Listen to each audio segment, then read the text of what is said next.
You really have to look into what the typical motivations for President Trump are when he's making policy.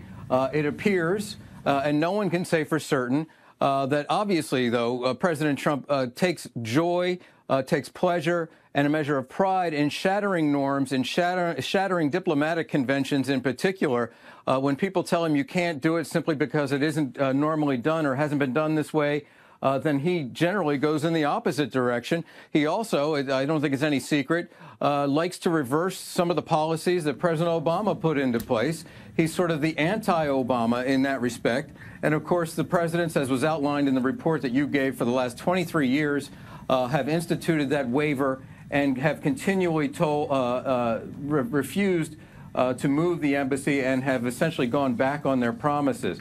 So President Trump expected to appear on the video screen from Washington today at the ceremony there in Jerusalem, expected to take a very triumphant victory lap to the assembled crowd there. No Democrats from Congress will be there. There will be a strong Republican contingent, but a very volatile issue and a very volatile polarization here politically still over this move that President Trump announced on December 6th of last year. Tracy. Mike, Trump kind of kept us on our toes as whether he'd be coming to this ceremony. We know he's going to be sending a video message. Why did he decide to skip this thing? Is it because of all the pressure ahead of the summit with the North Korean leader? Well, you know, that's one of the things that have been cited by the White House. Frankly, we don't know exactly why. Typically, in a situation like this, security will be cited.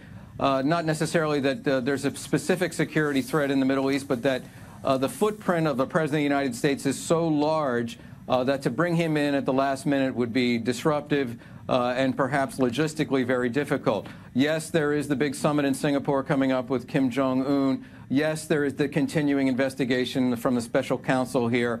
And yes, this issue is very polarizing, as we said here in the United States, with Democrats refusing to be with Trump, even though many prominent Democrats like Chuck Schumer on the Senate side, the minority leader, and Eliot Engel, the top Democrat on the International Affairs Committee, supported this move when President Trump announced it. They will not be there in person as President Trump appears via video at the ceremony.